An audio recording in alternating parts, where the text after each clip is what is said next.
It's Backseas Musical Podcast.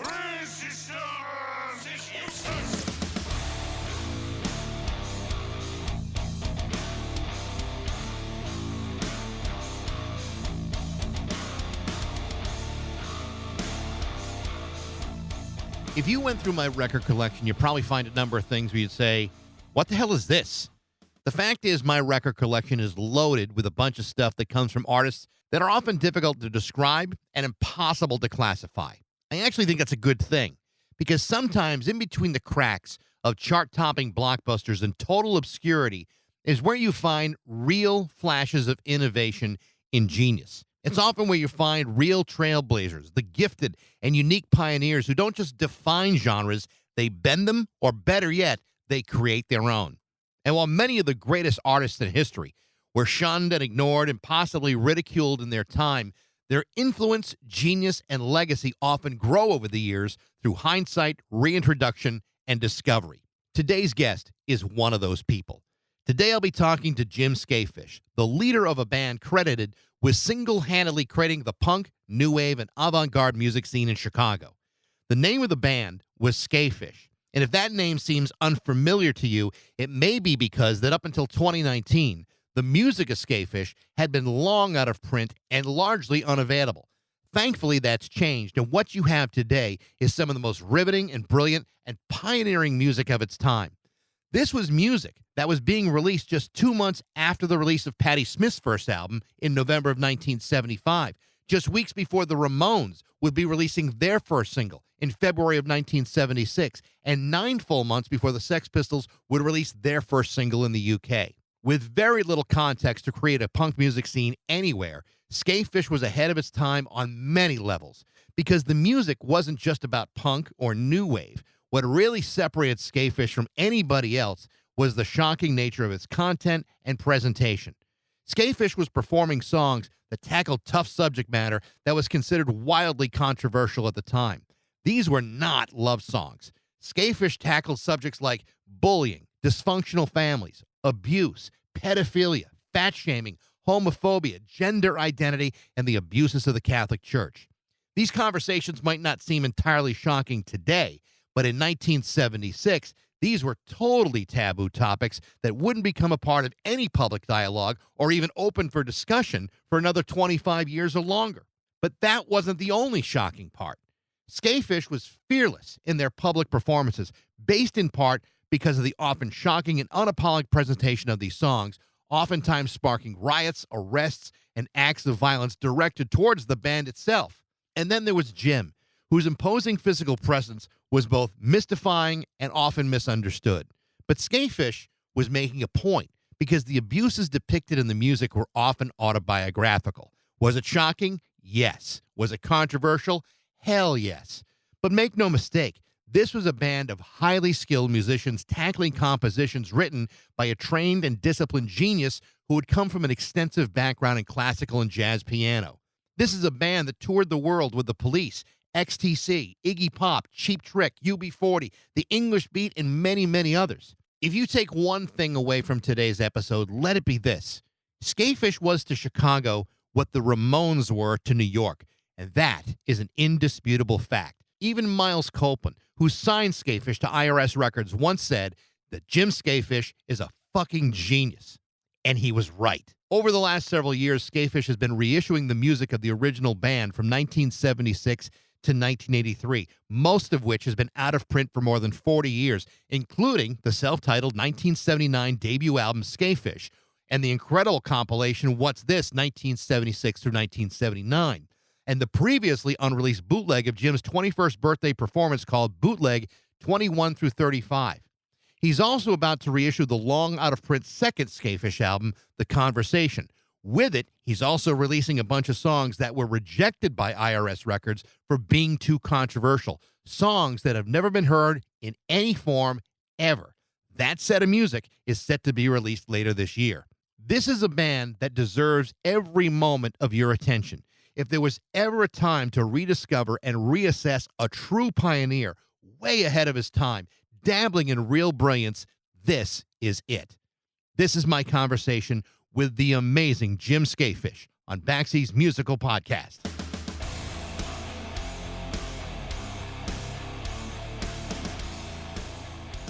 How are you?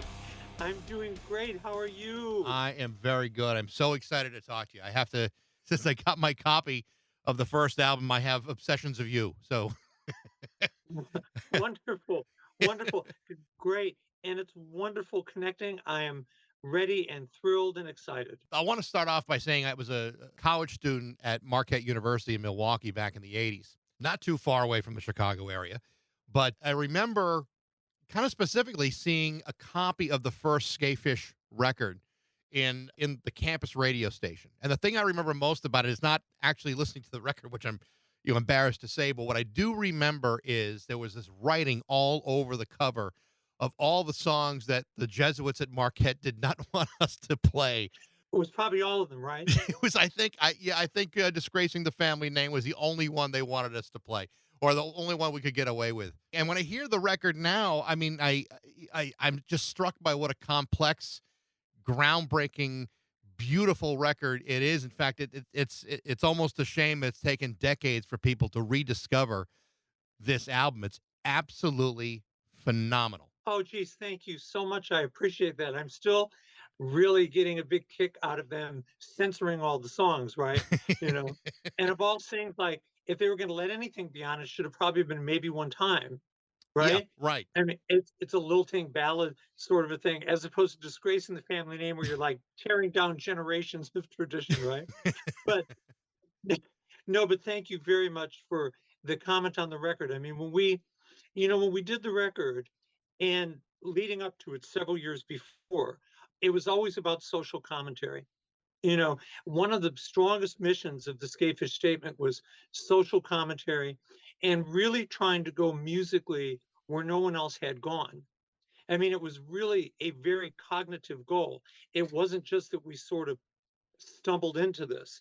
And there were so many elements that tied into it really, because if you look that I had a whole lifetime of being bullied pretty much every day, literally pretty much every day.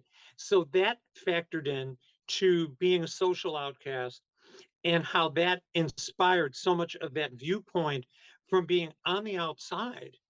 And then musically, what made it really, as you would use the word complex, is that there was a great deal of musical training within the band. So what people didn't realize is, say, my drummer, Larry Myslivic, had a music degree from DePaul before he joined my band. And then Javier Cruz had a music degree from Chicago State. And so there was a lot of classicism, as weird as that may sound. Because when you think of classical, you think of prog rock, right? Sure. And I respect those guys, but we weren't trying to do that. So there's this element of rebellion and classicism and free jazz and pop.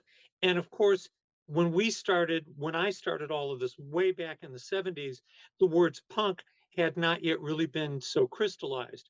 So what we were doing, creating punk and new wave and alternative rock in Chicago and being a part of that sort of vibration too. But one of the things that made it really hard, where you're talking about that it took decades for people to rediscover it, is that music audiences, and especially the gatekeepers, are very tribal. So, in other words, it's like, well, if you're doing punk, we can maybe accept that.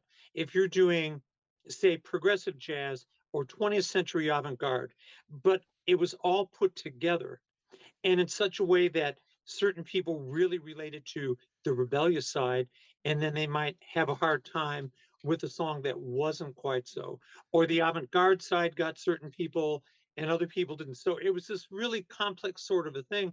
But for us, for me individually and collectively, there was never a consideration of trying to make it fit. If you're saying, well, okay, that this is not really going to work, and we sort of weren't concerned with that. For me, especially having lived an entire lifetime by that point of being a complete social outcast, that it was it. In Yeah. other words, there was no sense of toning it down, making it work. And, especially when I began writing these songs, say around 1973, 74, the ideas were coming in and I was writing them and they were being crystallized. And then when we made our Chicago debut in February of 76, what happened is that the reactions from the audience were often very, very violent, extremely so. And so one of the favorite stories that I have, I don't know if you knew the story or not, but we did a Chicago tour in 1976, and Cheap Trick were big fans of what I was doing, and they were coming to the shows, and we did a show in their hometown of Rockford in the fall of 76. Rick Nielsen was there. He had on a fur coat and a baseball cap, right? And the audience in unison was rushing the stage to attack us. I mean, the entire audience was like arm in arm, coming to the front of the stage, ready to attack us. Rick Nielsen stood at the front of the stage, facing the audience, a beer bottle over his head, ready to strike the audience, right? So the audience backed off. And I really doubt it was because of Rick's physical prowess, but because of his celebrity status, right? Right. So he kind of saved our lives that night, right? But I'm saying that whole sense of him standing between the stage facing the audience with the beer bottle ready to strike, they all retreated. But I'm saying that we were experiencing that kind of pushback many, many times. And at the same time, we had an audience that adored us. So it's always at each show, is it going to be good? Is it going to be bad? Is it going to be this? Is it going to be that? But it was interesting because it never really deterred us. It wasn't a sense of, oh my God, like if I had the nose job my mother wanted me to get when I was younger, then just maybe. So we just really wanted to take it that far. And I think for me, especially as the composer of the music, the social commentary was extremely important. With the music, I didn't realize how much people would have a problem with jumping from hardcore punk to progressive jazz to pop to what became alternative to new wave to things that were satirical. I didn't realize how much people would have a problem with that because I figured, well, the musicianship is really good, so we could do it. But we got a great deal of pushback, and yet I'd say the right word is that it was controversial because certain people in the press loved us, certain people in the press hated us, right? Well, I think the thing that always kind of leaps out at me is, and the more I research this, and there's a lot of things I want to ask you about, is that Sure. what really is incredible is, yes, you were all those things, punk, progressive jazz, all those things.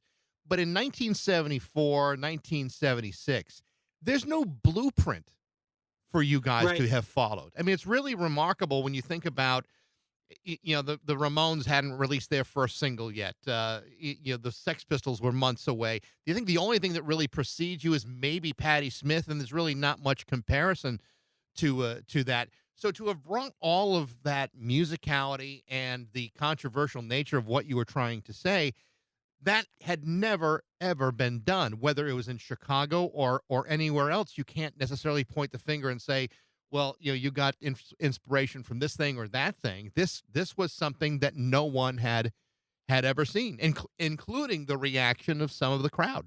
Thank you for that. And I think it's a very on point comment because when I look back on those days, is that there was no blueprint.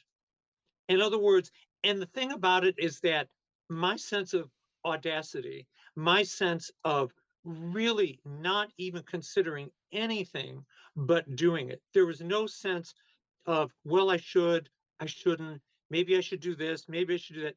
There was no sense of it. So it was really unprecedented. And that was the thing that I felt so compelled to do. Like, in other words, when I was thinking of composing, I was very concerned with making statements about social commentary, and some of those integrated with the horrific bullying that I had experienced. So, when we did Joan Fan Club, that was probably the first song ever written about fat shaming. And now fat shaming is a real thing. Back then, it wasn't considered a thing. People Right. got called fat, and that was just the way it was. And then when I did songs about gay bashing, Knuckle Sandwich, there was nothing like that that was being done. Or, now we see religious fascism is so strong in the world, and Sign of the Cross, written in 1976, protested that before anybody else did. And so it was this kind of sense of flying in the dark, sure, but being so compelled and so obsessed with it that it was mission driven. And it wasn't mission driven with any sense of martyrdom or heroism. It was mission driven, like, when an artist talks about, I can't not do this. In other words, it was just that obsessive for me. Well, and it's remarkable to me because exactly what you talk about, the abuses of the Catholic Church, homophobia, pedophilia, all those things in 1976 were strictly taboo. We just simply didn't have those conversations. Now they make movies out of these things, and it is part of public discourse. You can't say that things have resolved themselves or cleared up, but at least we can have a discussion about what these things mean. Back when you were a kid and you were enduring this kind of abuse, I mean, for many people who have been victims of bullying, it's very isolating. That's really true and very on point again. And so, what was really shocking about the bullying that I went through, and I feel great empathy for anybody who's ever been bullied. In other words, it's not like I'm just speaking of it from my subjective point of view, is that the teachers and the administrators in school were just as bad. Like, I was Yeah. choked by a teacher. I was locked in a broom closet by a teacher, and the whole school left, and I was left in a broom closet locked in. A Wow. teacher threw a desk at me. I was continually bullied. And so the isolation that it gave me, created all of this emotional trauma and psychological trauma. But I saw myself then as the way out of it was through music. Now, what's interesting is that I could have made a career as a classical pianist. And that was something that had been briefly considered because I went into the American Conservatory of Music after high school and enrolled. And I was there for a short time and I thought, I can't do this. I can't do it. And especially when my composition teacher told me, I don't believe in composing for the kitchen utensils. And I thought, I do. Yeah. I'm out of here. Like, I do. In other words, but that was at the end of 75. And at that time, I was in a group called White Lightning. And White Lightning was a group that had Donald Kinsey on guitar. He played for Peter Tosh and Bob Marley. It had Busta Jones on bass, who went on to play with Eno and the Talking Heads. And it had Woody Kinsey, Donald's brother, on drums, who played for Albert King. So we were recording their second album. Okay. And I was added in on keyboards. And Island Records was the label. We were supposed to go to Bob Marley's studio in Jamaica to record the second album. When we didn't get there, we ended up in Chicago. But when the label dropped the group and I quit the American Conservatory, that's when I said, I've got to form my own band. It just was unstoppable in my mind. And that was January 76 when I put the band together and we debuted in February. You're very fortunate in a lot of ways because you were able to have music as a vehicle to deal with all of this emotional baggage. It sounds like for you that this was a very therapeutic course for you to take. Like had you not had music, this could have gone in a very, very different direction for you. I think that's true. I think it would have gone in a horrifically bad direction, most likely, because what was I going to do? There was really no social group that I fit into. So it wasn't like I could say, oh, well, there's these kids and I can hang with them, or there's this world I could be in. So the isolation was really intense. And so with music being something that was so therapeutic, it became the be all end all. And especially because I was classically trained from the age of 6. And my mother was an opera singer. And so the musical part was strong. I also studied with Willie Pickens, jazz legend, Hmm. and as a teenager at the American Conservatory again when I was still in high school. I was trained in theory, classical organ at Indiana University Northwest. So what I'm saying is that all of that was the backdrop to have this wide palette of music, but the social commentary with what I had lived through, they fused together. So let's say I would never think of doing a song where people are just like soloing and showing off, It just didn't do anything for me. It seemed kind of not really my sensibility, not to criticize it, right? So I thought, well, I'm going to put the musical virtuosity into what the lyric statements are, because the lyric statements became so important to me. That was really the fuel. What does this song want to say, right? Like, say, when I did Sink or Swim, the bonus track on the reissue, Sink or Swim was about the idea that my mother had continually reminded me that I was an accident. Like, every time the teachers hated me, every time everybody was making fun of me, she'd remind me that I was an accident. So, in a not nice way. It wasn't like, oh, you were an accident, but you're great. It was like, you were an effing accident. So I wrote Sink or Swim. And Sink or Swim, even though put in the third person, is that story about the idea of disregarding a baby and not caring for the baby and hating the baby and, tossing it away. So all of these things had both social tie-in, a vision of what the future was going to become. I've always had that. I've always had the ability to see where the world was going way before it happened, plus the subjective part of the pain and suffering I was going through. There's no way to talk about Skafish and not talk about the impact of the live presentation of the music. I mean, you talked about angry mobs of the audience going after the band, but there were many times where there were riots. The famous gig with Sha Na Na. All these things had a certain aesthetic to it that I think just made what you were doing increasingly more shocking. And maybe that was maybe the most compelling thing about it. Tell me about those shows and what you were doing to inflame people in the crowds. Well, the Sha Na Na story was a very interesting one, because when we did the Sha Na Na show, there were 6,000 people in the audience. So from the beginning, I mean, we're doing songs like Knuckle Sandwich, all of the early songs that we were doing. So the audience was really having a hard time. They were throwing things, they were, giving us the finger, all that stuff. So here's the climax of the show. Okay, I stripped down to an old lady's old fashioned one piece bathing suit with a matching babushka and put on lipstick on my face. And that was it. The audience rushed the stage. Now, when they were getting ready to do this, the Chicago police had to stop the show. It was getting that out of hand. One of my friends who was filming the event from the audience noticed there was somebody pointing a gun at me from the audience. Wow. So the person who was filming the show, and there was somebody standing right next to him who had a gun pointing it at me on stage.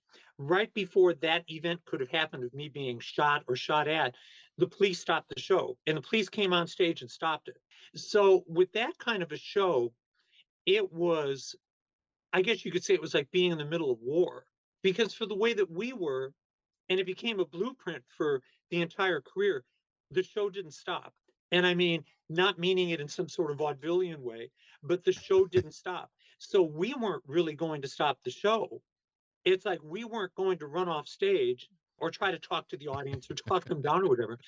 And like, parents were covering their children's eyes during the set, because it was this whole thing of the queer element, the transgender element, all of that totally flipped people out. And I mean, this was an audience that was very apple pie America, right? Right. And not even criticizing that. I'm just saying that this was an audience there to relive, the 50s, not the rock and roll part that I love. Like, I love Little Richard and his rebellion, but this sort of more nicey, boy meets girl, convertibles, malt shakes kind of a thing, right? That was the appeal of Sha Na Na throughout their entire career. Right, Yeah. exactly. And but I'm saying it was people who were there for that sensibility. And the thing about it is that the violence, and I remember after that show, I felt out of sorts for an entire week. Mm. Like, it was just the energy, it was so vile, and it was so close to us being potentially killed, literally, that it was like for a week, I felt sort of, I don't want to say disassociative, but it was like almost like I had really been through something, and it was that kind of a thing. That was a really rough gig. And the thing about it too is that, Billboard did a piece on it, and that was cool. The press and all that was there. But I'm saying that this was the kind of thing that happened many times. The stories just go on and on and on and on, right? Right. And the thing about it is that by the time that Sid Vicious created this brawl, this riot at our New York show in December of 1978, it was scary how used we were to it. So when Sid Vicious caused this brawl, we just kept playing. Like Hmm. we played through it, which is what we had to do. But what ties into the first album there is that Ian Copeland, brother of Miles Copeland, was at the New York show at Hurrah, which was very instrumental to us getting signed to IRS Records. According to Miles Copeland, I was the first American artist and the second worldwide to be signed to IRS. That was what he had said. And that was on the onset of 1979. But with the Sid Vicious thing, that he was supposedly a fan of my band, came to see us in New York, right? He started flirting with Tara. Now, Tara is Tara from the Knack. That's Tara. In other words, because we did a show with a group in LA called the Sunset Bombers. They opened for us at the Whiskey in early 78. Doug Feiger was a member of that band before he performed the Knack. He became obsessed with Tara and he wrote the song Oh Tara about Tara. So Tara was this really lovely, beautiful, really gorgeous girl, right? Sid was flirting with her, pinching her, flirting with her. She was dating Todd Smith, Patti Smith's brother at the time. Okay. Okay. And they were watching the stage for us. And Todd was a really laid back guy. He just wanted to go up to Sid and say, flirt with her after the set. It wasn't even like, don't flirt with my woman. And then Sid took a beer bottle, struck it over Todd's face, almost took out his eye. Wow. Blood was everywhere. Now, Jimmy Sands, singer of the Shadows of Night, was our road manager at the time. It was Jimmy Sands who ran out from behind the board, grabbed Sid, punched him, dragged him through the club, and threw them down the flight of stairs. So I'm saying that kind of thing, unfortunately, it was sort of commonplace, but that was the day that really led to us being signed. I'm not aware how much Miles Copeland was aware of me before then, but Ian was there at that show, and it was right after that, within weeks, that we were signed. I interviewed Miles Copeland in 2021. Uh-huh. He had just released his His book. memoirs, and I read the book, and he inside the book he talks about all the bands he signed. He talked about the Buzzcocks, then you, and I've read this before where Miles Copeland says that Jim Skafish is a fucking genius, and yet in the long run, he almost seemed to kind of fail you in a way, especially as it relates to the second album and where he felt that your music was going, and that perhaps a good bulk of what you came up with for the second record was too controversial. What changed between when IRS signed you to you presenting new songs to him after the first record comes out? It's a really good question. Let me answer it. Okay, first, you're right. Miles Copeland would say, Jim Skafish is a fucking genius all over the world. I'd hear about it from people like, it was just kind of, we'd always hear it. He'd say it to everybody, everybody. So when we did the first album, there was a break between then and the second album. And I think several things happened. The main thing is that between then and when I turned in my second album in November of 1982, IRS Records changed. It Right. became a very commercial label. And when I'm saying commercial, people would think, commercial? Yes, commercial. And so what had happened is that they became successful. Their business model or their aesthetic model sort of changed. So it was a very different label. So when I did what was originally my second album, and this sounds so simple, I thought, well, I'm going to build off my first album. I thought, well, what do I want to do with the second album? I want to make it more angry. I Okay. want the music to be more expanded. So, what we were doing with the second album, we were using a lot of different, there was some electronic vocal things, which was very rare in that kind of music, punk, new wave, alternative, as it would be classified. The synthesizer work was more expanded. The power of the band was stronger. And I can say this with all confidence. If somebody liked my first album, they would have liked what I turned in. So, not that I would criticize people who do this, but sometimes people will make a record of like they're recording street noises and they're saying, that's my record. This was not that kind of a record. In fact, the musicianship was at the highest level. The engineering was incredible because it was engineered by Gary Loiseau, who is a two-time Grammy nominee for his work with Styx. He was also the singer of The American Breed. And Gary Loiseau got an incredible sense of mix and sound. So if you think of the first album, think of it going a little bit further. And it was the song structures were there, the attention to detail, the precision, it was all there. When we recorded in November 1 through November 12th, 1982, what was going to be my second album, we did 11 tracks. Everything was recorded in 1 to 2 takes. And the album tentatively was titled, I Might Move In Next Door. In fact, Billboard reported that as the title, in a story like, I think it was March or April of 83. So I was feeling really great about the sessions. I mean, Gary Loizo did a phenomenal job on the engineering. The band did what the band would do. We cut everything in 1 to 2 takes, and it took the first album to the next level. So to me, if you're an artist, you could do the same thing over and over, which is cool, not criticizing it. You could go in an absolutely different direction. What we did was build on what the first album did. And then I called Miles Copeland on the phone, and there wasn't even any sense of, hey, how are you doing? He goes, what's this fucking shit you're singing about? Freaks and Barbie dolls and freaks. I won't release it.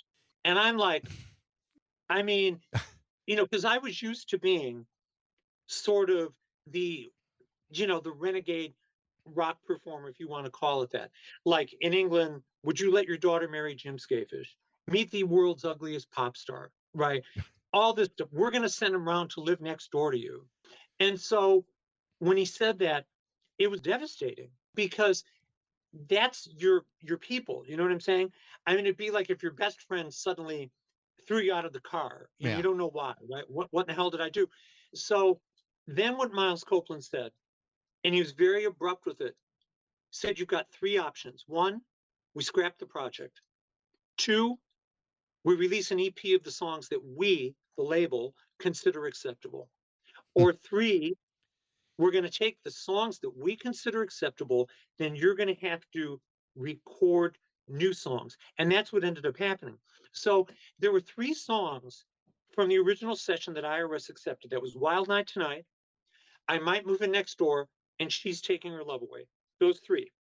So then we had to record 8 more to make the Conversation album. So in April of 1983, Miles Copeland came to stay with me. Okay. And I had this tiny little apartment behind my mother's house in East Chicago, Indiana, where I was born and raised. It's right outside of Chicago. It's like 5 minutes away from the Chicago border. And he comes in, and I have this itty bitty little living room, right? The band is there. We're all in this meeting. And he takes out a cassette tape and he plays Billie Jean by Michael Jackson. And he plays Blue Monday by New Order. And he says, I want you to sound like that.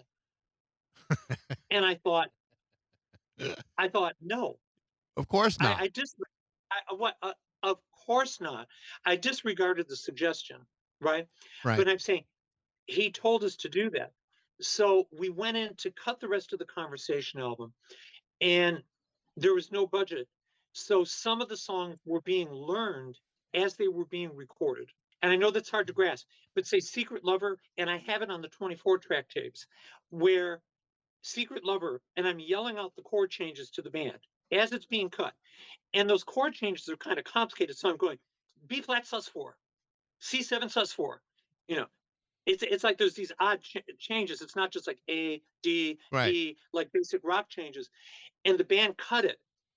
So we were cutting these songs, many of them as they were being learned. I kid you not. That's how good the band was. Right. So it's like, you have to just go into this moment and we cut it. And Miles was screaming and yelling and throwing the tapes against the wall, yelling at me during the session. And, it was one of the most difficult experiences of my life for sure. So then it was done, so we got to that point.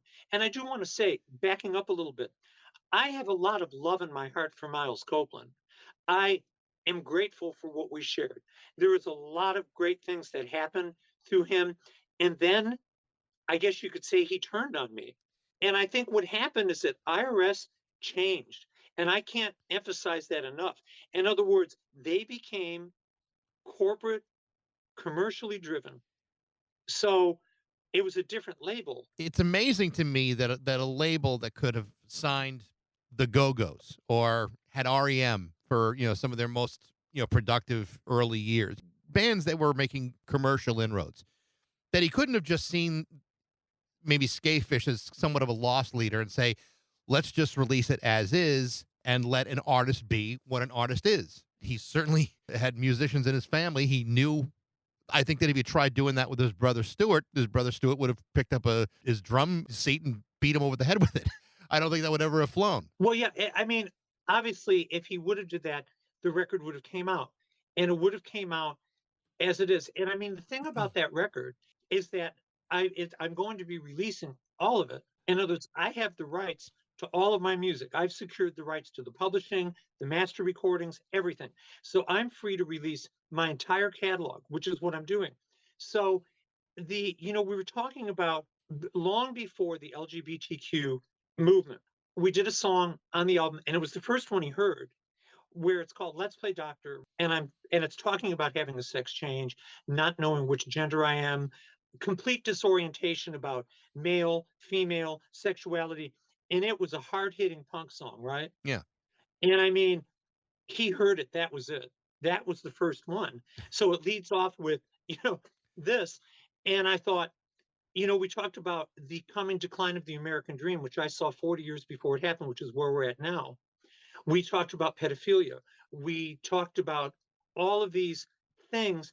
And just to let you know, Sign of the Cross from Urga Music War is going to be included in the album. I'm so excited to hear about that. It's also going to be, re-released. The reissues that have come out already are fantastic. But you talked about obtaining the rights to this music.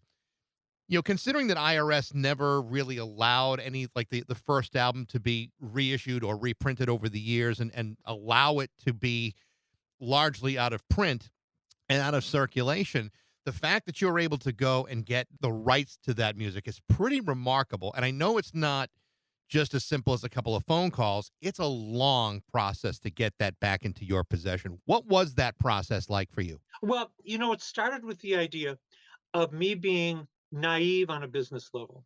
So IRS never released my first or second album on CD or digital. They never followed up with vinyl pressings. It sat off on the shelf, out of print for 40 years. I mean, at this point, it's 40 years basically, right? So I had thought, well, maybe I could just put it out. And then, of course, enter the lawyers, and they told me, no, you can't. You signed away your rights. So what ended up happening, I tried to negotiate with the different powers that would be, because by that time, IRS was owned by EMI, then later by Universal. Okay, so with the first album, I tried to talk to EMI. That didn't work. So what it is there's a law that Congress enacted that allows people who have surrendered their rights to attain them back 30 years after. It's a termination notice. Now, it's more complicated than just that. It has to be done in a very precise way and in a very precise window of time. And so I got a lot of great lawyers together, and that's what I did. I terminated the rights to the first album and the second album. And when I did it, I also terminated the rights to the audio recording of Sign of the Cross, because that also is not in print. That's been out of print since what? Decades. Yeah. So no one gets to hear it. So what it is when I terminated the rights, the government has approved my termination. So it's official, right? I have the rights back. I bought out the publishing, which is a different thing, paid off everybody, got all that done. So now I was able to obtain it, you could say, in a hostile way. It wasn't like a handshake and let's do it, but I was able to do it legally and get it done. Because having the right attorneys, I was able to get it done. Obviously, I didn't know the legalities of it, but when I did it, I was very, very excited. And the reason being is, okay, no one's heard this music. And it was even like fans of mine would say, oh, you don't want your music out there. What in the hell's wrong with you? And I'd want to choke them, because it's like, it wasn't me who didn't want the music out there. I would have loved to have the music out there. When you create music and you really care about it, it's a big, big part of you, for better or for worse, emotionally, but it was a big part of me. So when I did obtain the rights back to this, I reissued the first album. And what I was excited about with the first album reissue is I was aware that if, say, a record label, at that point, it would have been EMI, would have put it out, they would have just Xeroxed the cover and just put it out, and it would have been a piece of crap. Okay. I was able to get with a fantastic vinyl pressing in Chicago, Smash Plastic Pressing. Excellent. They looked at every record that they pressed. We did a limited edition, numbered, autograph only, but the records are really well done. And that's what makes me happy. It's like, okay, you could say in the cliche sense, it's better late than never. And I would say, I'm at least grateful that it's out there for the fans. And now with the second album, what I decided to do instead of releasing two albums, like the tracks that they hated and the conversation album, I'm putting together as one package. So it's going to be a double album. Now, I originally was going to title it Conversation and the Music They Wouldn't Let You Hear. Now, I decided to change the title because I thought, well, it's a long title. It might get truncated online. And then if it's on Spotify, how does anybody know when the music they wouldn't let you hear begins? So what I did is I changed the title to Conversation and the Rejects. So then all of the rejected tracks in parentheses are going to say rejects next to them.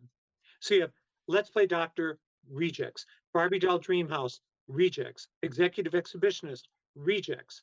And so that way it makes it very, very clear. So it's 21 tracks. 9 of them have never been released. And what's exciting is that I happen to have possession of those tapes all along. They've never even been reissued on an underground level. So it's not like that there's somebody who bootlegged the rejects tracks. They've never been out there. Never. Amazing. And there's a live track that I have, Beefcake Touch, Chicago's first queer punk song and one of the first queer punk songs in the world, written in 1976. We were on tour with the Police, XTC, and UB40, Mm. and it was filmed, and that was done in France.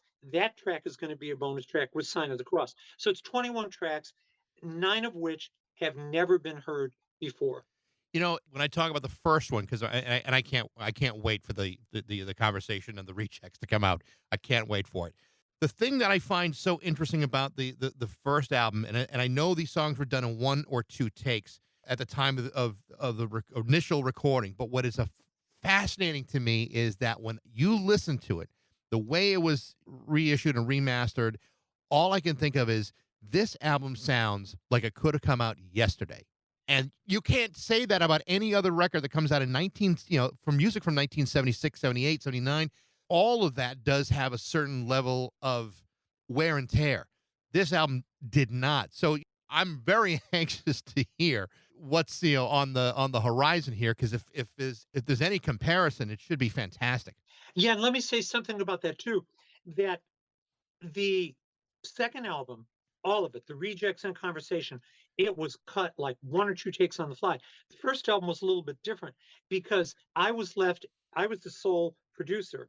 Okay, so it took us a little bit more time to get those tracks correctly. So just for lack of clarity, it wasn't 1 or 2 takes on the first album, but it was rushed and it was quick, and the record had to be mixed really quick. Now, I'm really excited that you get that it could be done today, because I perceive that too. Hmm. With the mastering, Trevor Sadler, and I'm just so grateful that I have this small team of great people. Trevor Sadler's mastered records for Madonna, Nine Inch Nails, Ramsey Lewis, Steely Dan, David Byrne. He is incredible. So he's as good as any mastering person in the world, but he's particularly good for me because he's laid back, he's flexible, he's willing to try anything to make it right. He's going to come in and it's going to sound fantastic. And I might say, do we want to try a little bit of this? And so the strategy with the records is, Jesus, don't compress it. Like a lot of bad records, they Mm-hmm. just flatten it.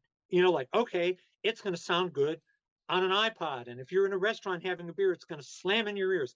And I thought, no, don't do that. We're not going to over compress. We're not going to compress it any more than it was originally. So we didn't add any compression. So you hear the intro to Disgracing the Family Name. It's very quiet. Then the band comes in. If that was all compressed, it would sound the same and it would be ghastly. It would sound terrible, But I'm really glad that it still holds up, and that it could be done today. And that is really exciting because you don't know at the time, obviously, how that's going to hold up. You hope it's going to, but I'm really glad that you perceive it that way. And I've had that said many, many times, and I'm very grateful for that and grateful that we were able to do it. I mean, you could say, oh, well, it didn't become this or it didn't become that. And I'm okay with that because it's the idea that if you do it, that's really what matters.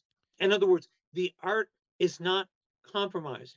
And it's interesting because you'll hear people and they'll sometimes let it slip out where they'll talk about selling out or, whatever. And it takes a piece of you away. It takes a piece of you away.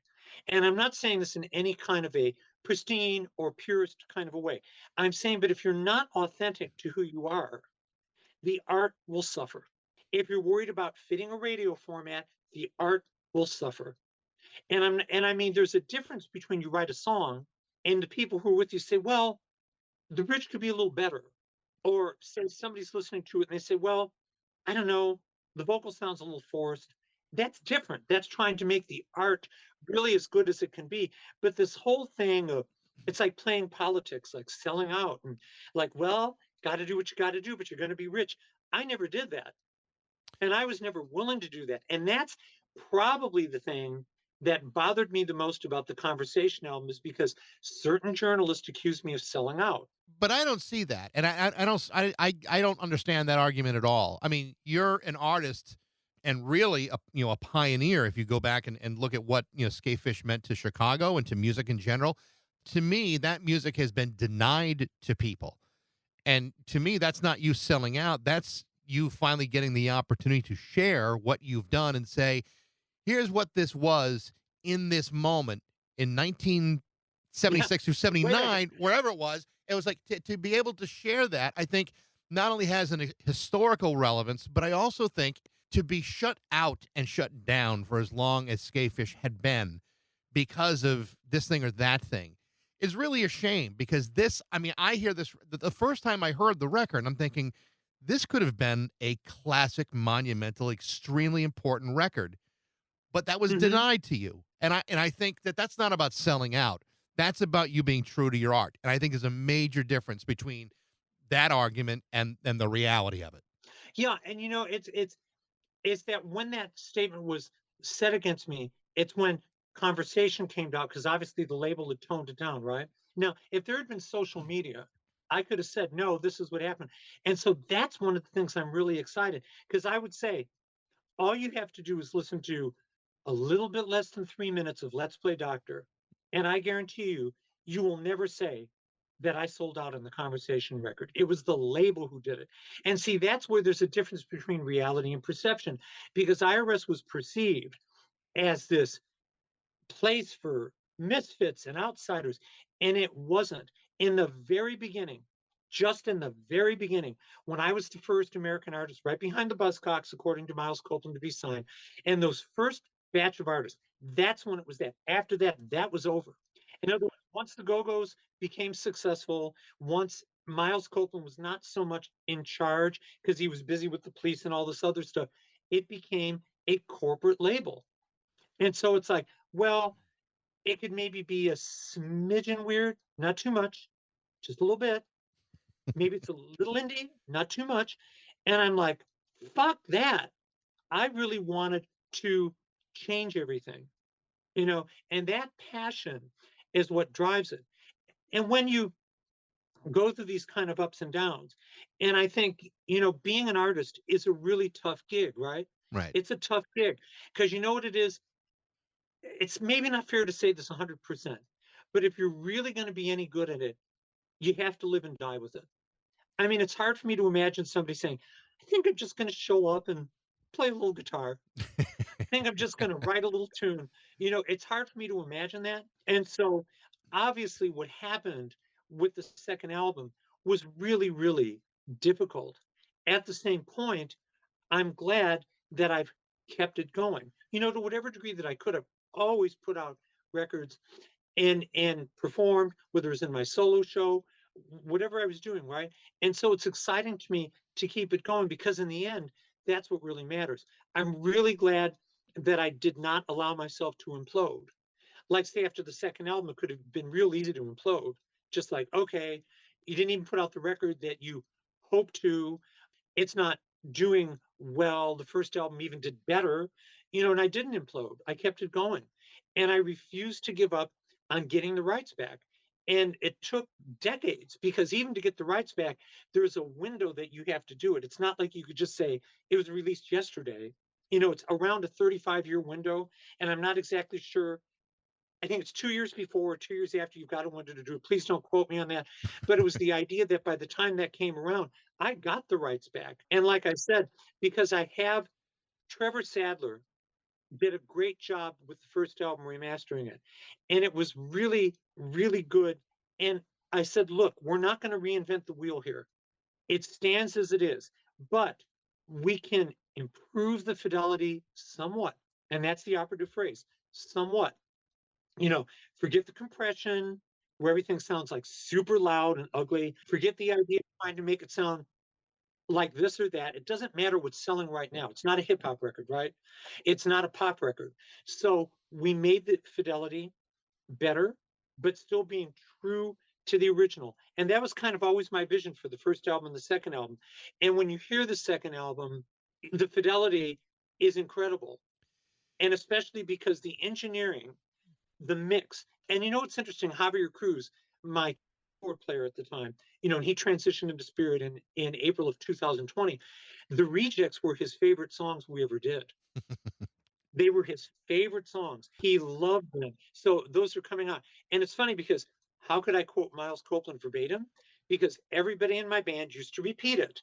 Like if we talk about the second album, they'd be like, what's this fucking shit? Like they'd say it, right? So I remembered every single word because everybody would say it like freaks and Barbie dolls. But it's like, and that was how the band dealt with it. But that's what happened with it. I want to ask you real quickly about the bootleg because I downloaded it and have listened to it, and I think it's really fascinating. I mean, you talked about the level of musicianship of the people in the band. Everyone from Larry Myskowicz in particular, just a phenomenal drummer. But you listen to how tight that band was and how the enthusiasm in which it was being played. It's a really fascinating look at a band that many people may not even know, and it's all from a cassette. And it's really interesting how that wound up coming out, and the commentary behind it I thought was really interesting. I like the way that you added that component to it, as opposed to just laying it out there without some level of explanation Context. or context for it. Exactly. Well, thank you for that. I was really excited about the bootleg because the band was so well rehearsed. And as one journalist made fun of it, right? Because there was a point we rehearsed every day. And I mean, the band was great, but we rehearsed every day. And I'm not kidding you when I say every day. So it was this joke like, oh, he had the mumps, me, that I was in a different part of the house, which is true. And I'm yelling through the microphone to the people in the basement to rehearse. Like we didn't even get a day off for that, right? So it was that level. But when you're talking about the musicianship, the bass player in that band in the beginning was Greg Sarche. He ended up getting a master's degree from Juilliard. He plays for the Chicago Symphony. He substitutes for them. He plays for the Lyric Opera. He's played for Tony Bennett. Mm. He was, at the time he joined my band, when we started, he was like 16. I was 19. And notice when the Skafish band debuted, which was at Club Beginnings in Chicago in February 76, and I was wearing, again, the old ladies one fashion one-piece bathing suit, and the audience was wrecked.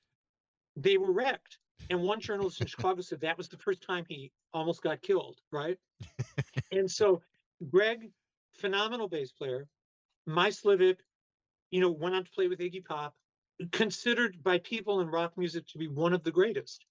In other words, and Larry Myslivic, when other people were drugging and fucking and partying, Larry Myslivic was lifting weights. That's what he was doing. Yeah. Okay. When other people were looking to, do drugs and all this other nonsense, we rehearsed. And so I'm glad you hear that on bootleg because the band level of precision was very, very high. It's It remarkable. always was. And you know what it is too? It's exciting that say, little things have always kind of kept it going. I mean, the passion, but say Muddy Waters, Willie Dixon being such strong supporters of mine, Cheap Trick, XTC. And by the way, I did a show with XTC in Boston Did you really? in October of 80. I would have loved to have seen I would have loved to see. XTC is one of, if not my favorite band of all time, and to think of, a band that stopped playing live, and you guys, that had to be unbelievable. It was a really good show. Yeah. Also, I did the Rat in October of '77. The Rat Cellar, the Rat in Yep. Boston. Yep. Did that. So XTC, and it was interesting because when we did the European tour with the Police, XTC, U2, UB40, Squeeze, Sector 27, and there was other groups as well. Okay, I walked in, and the camaraderie was unreal. And XTC, were so nice to me. They listed me as their favorite new group in their tour program. Mm-hmm. They invited me to do their tour with them on the East Coast in 1980. And the kindness, because I'm thinking, oh God, these people can treat me like crap. They can get away with it. Like, what am I going to say? Like I'm some weirdo from Chicago, and I'm like worried about how they're treating me in London, right? So XTC was great. There was a point, I wish we would have cell phones at that point. We were on the south of France on the French Riviera, and XTC and my band were jamming in a hotel at 3 in the morning Oh my gosh. together. Yeah, together. Yeah, and back then you didn't have those things easily documented. You have to have a camera and all that kind of stuff, right? But the thing about XTC is they were a great band, a wonderful band, and the thing that shocked me is how down to earth they were. And like when my bass player's bass broke in France, Sting let us use his bass. Just said, "Here, use my bass." It wasn't like this is the holy bass or like it's a sacred bass. Right. And that camaraderie was amazing. Like I said, I will always cherish XTC, and I love them deeply. And I love Miles Copeland. You know, I appreciate what I went through with Miles Copeland, and of course, there was amazing moments and really jaw-dropping moments that were difficult, but still, nonetheless, I'm grateful for my relationship with him, and I'd be there for him if he needed me. Do you have any idea or indication when the conversation is going to be released, or is it still too soon to know that for sure? I don't have a firm release date, but we're going to do it this year. We're in the process right now of, we're going to be getting the vinyl done and CDs. I'm going to release it in all formats. And, definitely, I would like to definitely get it this year, but I'm hoping it's not at the very end of the year. So somewhere coming into the middle to the fall of the year, we're hoping to be able to do it. And, I've heard the tracks. I'm very, very happy with the way that they sound. And I can't wait for you to hear them. And then beyond that, I've got at least 3 to 5 other albums from before to release, some of them that had been released, some of them that have never been released. So those are going to come out, and I'll try and do those in anniversary years. And then, of course, at the same time, working on new music. And with it, really where I want it to go. And what I mean by that is, okay, let's say I could do music just like I did 40 years ago, but I really want to go further. And I'm not trying to say it to be hyperbolic or anything, but I want it to be able to be forward, Yeah. as best as I can. And like I said, I'm totally thrilled about doing it and really thrilled about Conversation in the Rejects, especially because I thought, well, give everybody everything. Like a marketing person would say, well, don't do that because conversation is a little different. And I thought it doesn't matter, you know, here it is. It's the whole thing. You can get the whole package plus Sign of the Cross, which really glad that's finally going to be out. Jim, this has been, I have to say, this has been a really interesting conversation. And I'm very sincere when I say that I have absolutely fallen in love with the music that you've released so far. I'm so excited that new stuff is coming around. I really do appreciate the time today. It's a real pleasure to talk to you. Oh my God, it's such a pleasure talking to you. And I also want to say to everyone who's joined us, thank you for being here with us. Please stay safe out there. And I look forward to connecting with you again. It's been wonderful. And I'll keep you posted. And to everybody, take care. We'll talk soon. Thank you, Jim. You too. Bye-bye. Bye-bye. The name of the upcoming reissue from Skafish is called The Conversation and the Rejects. It'll be available later this year. You can find all of Jim's music available on Bandcamp and other streaming services. Thanks for listening. I hope you enjoyed it. Feel free to share it, like it, review it, and tell all your friends about it. And you can reach me at bax@rock102.com. I'd love to hear what you think. And thanks again for listening to Baxy's Musical Podcast.